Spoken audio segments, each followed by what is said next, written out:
اللہ واحد، ایک اکیلا خدا ہے، بس اس کے ساتھ کوئی شریک نہیں. سبحانہ، اس بات سے وہ پاک ہے، ان یکون لہ ولد، کہ اس کی کوئی اولاد ہو. لہ ما فی السماوات، جو کچھ آسمانوں میں زمین میں سب اسی کا، عیسیٰ کا نہیں ہے، مریم کا نہیں ہے، سب اسی اکیلے اللہ کا ہے. وما فی الارض، اور جو کچھ زمین میں وہ بھی. وکفا باللہ وکیلا، اور اللہ کارساز ہونے کے اعتبار سے، کام بنانے کے اعتبار سے کافی ہے، مشکل کشا، حاجت روا اکیلا اللہ ہے. عیسیٰ سے مدد طلب مت کرو، مریم سے مدد طلب مت کرو، اکیلا اللہ تم سب کے لیے کافی ہے، وہ سب کی بگڑی بنا دے گا. یہ تو اس رکوع کی تفسیر ہو گئی. کیسی شاندار توحید اللہ نے اور کتنے صاف ستھرے عقائد اللہ نے بیان کیے ہیں. میں کہتا ہوں اللہ کا ہم پر کتنا بڑا احسان ہے، ہمیں ایسا پیارا مذہب دے دیا اس نے، کتنا فطرت کو، نیچر کو اپیل کرتا ہے. نہ اللہ نے ہمیں ایتھیس بنایا، اللہ کا بڑا فضل ہے. ملحد بھی نہیں بنایا کہ ہم سارے سلسلے کا ہی انکار کرتے ہیں جو ایک گراؤنڈ ریئلٹی پر مبنی ہے. اتنے سارے پیغمبروں کا وجود جن کے آج تعلیمات دنیا جانتی ہے، جن کے ناموں کو جانتی ہے، اور انہی کا انکار کر دینا. اور اللہ کا فضل ہے، نہ ہم ہندو ہیں کہ بتوں کی عبادت کر رہے ہوں، پتھروں کی، چوہوں کی، گایوں کی، اور نہ ہم اللہ کے فضل سے عیسائی ہیں کہ عیسیٰ ابن مریم سے مرادیں مانگ رہے ہوں. نہ ہم یہودی ہیں کہ دنیا میں سود کے نظام کو نافذ کر دیا اور عیسیٰ ابن مریم کے قتل کی کوشش کی. کتنا بڑا اللہ کا فضل ہوا کہ اللہ نے ہمیں محمد صلی اللہ علیہ وسلم سے جوڑ دیا، اور قرآن ہمیں دے دیا کہ براہ راست آج ہم اللہ کا کلام پڑھ رہے ہیں جو تمام قسم کی تحریفات سے پاک ہے، اور براہ راست اللہ ہم سے کلام کر کے ہمیں بتا رہا ہے کہ حقیقت کیا ہے. تو یہ نعمت صرف اور صرف مسلمانوں کو حاصل ہے، اور اس نعمت پہ جتنا شکر ادا کیا جائے کم ہے. ہمارے حضرت فرمایا کرتے تھے مفتی رشید احمد صاحب رحمہ اللہ تعالی کہ ہر مسلمان دن میں کم سے کم 7 دفعہ اللہ کا شکر اس پہ ادا کرے کہ اللہ تو نے مجھے مسلم پیدا کیا ہے. تو ہمیں اس آزمائش سے بچا لیا. ہم اگر غیر مسلم گھرانے میں پیدا ہوتے، پتہ نہیں ہم اس آزمائش میں پورے اترتے کہ نہیں اترتے، ہم اسلام کے بارے میں سوچتے بھی کہ نہیں سوچتے. تو اب اللہ نے ہم پر یہ احسان کیا کہ ہمیں مسلم گھرانے میں پیدا کیا، تو اللہ سے دعا مانگنی چاہیے کہ اللہ اب یہ بھی احسان کر کہ اسی اسلام پر ہمیں باقی رکھ.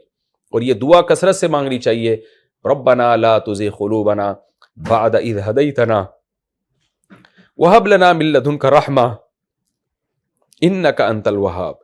اے اللہ جب تو نے ہمیں ایک دفعہ ہدایت دے دی تو اب اس ہدایت سے ہمارے دلوں کو پھیرنا نہیں، کیونکہ دنیا بڑی فتنہ، دنیا کی رنگینیاں دیکھ کے، غیر مسلموں کی ترقیوں کو دیکھ کے بعض دفعہ انسان پھسل جاتا ہے، ان کی سائنس اور ٹیکنالوجی کے علوم کو دیکھ کر بعض دفعہ اسلام سے پھر جاتا ہے انسان کہ یار اتنے پڑھے لکھے لوگ ہیں، وہ کیوں نہیں مسلمان ہیں.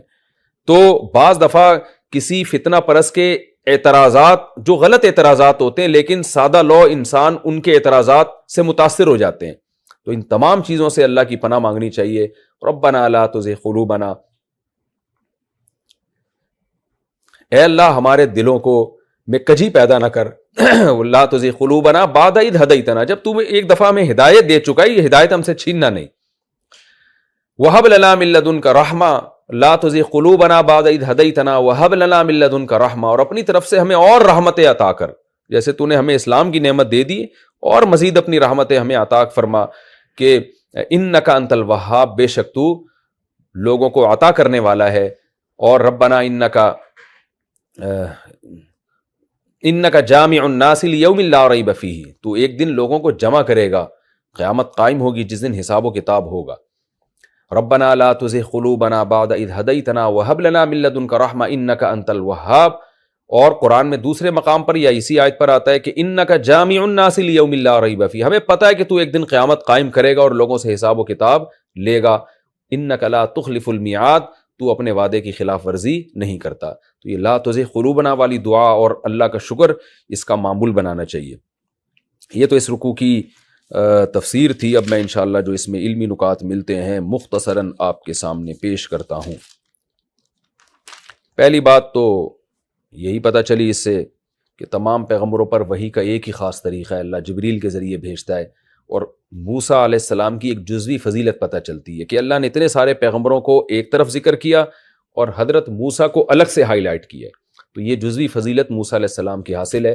اس لیے علماء کہتے ہیں کہ حضرت موسیٰ علیہ السلام بھی بہت جلیل القدر پیغمبروں میں سے ہیں، کیونکہ قرآن میں ہے نا کہ ہم نے بعض پیغمبروں کو بعض پر فضیلت دی ہے.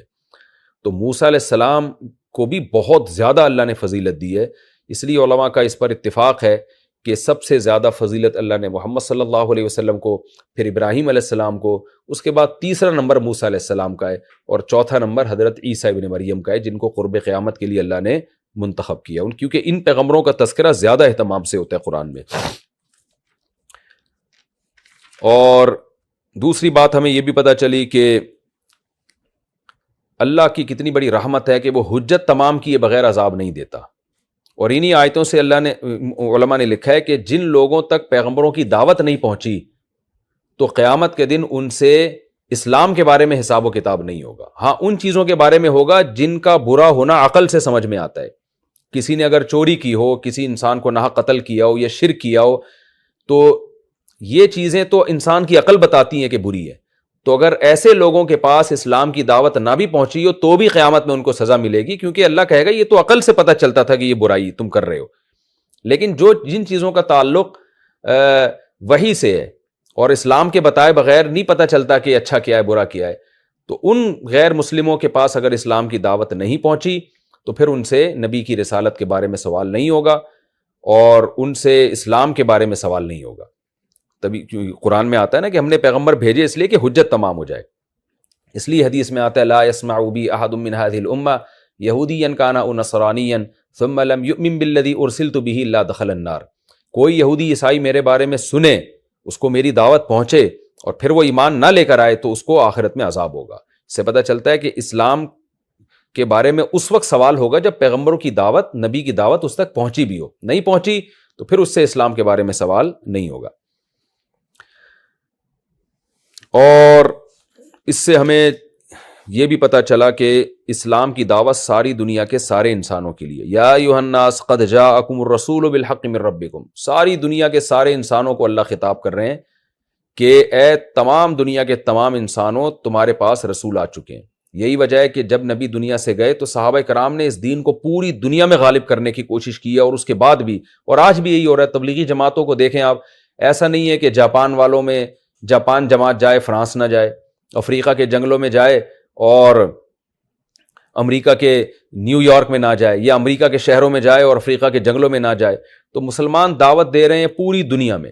مجھے تبلیغی جماعت کے لوگ ملتے ہیں، کہتے ہیں ہم ایسے ایسے ملکوں میں گئے ہیں جہاں کوئی تصور نہیں کر سکتا تھا کہ کوئی جائے گا. یعنی ایسے ایسے جزیروں میں جا کے انہوں نے دعوت کا کام کیا ہے. تو یہ اسی آیت کا نتیجہ ہے کہ ہمارے نبی کی